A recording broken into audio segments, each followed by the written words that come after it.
What is consequentialism? It is an ethical theory. It judges whether or not something is right by what its consequences are. If we want to learn something about that, we should have an example. Most people would agree that lying is wrong, but if telling a lie would help save a person's life, consequentialism says it's the right thing to do.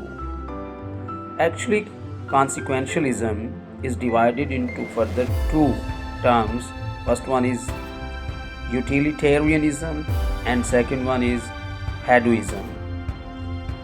Utilitarianism judges consequences by a greatest good for the greatest number standard, whereas hedonism, on the other hand, says something is good if the consequence produces pleasure or avoids pain.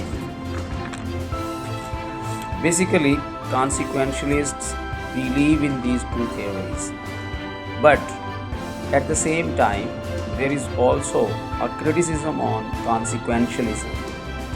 I would like to explain what type of criticism is on consequentialism. Consequentialism is sometimes criticized because it can be difficult or even impossible to know what the result of an action will be ahead of time.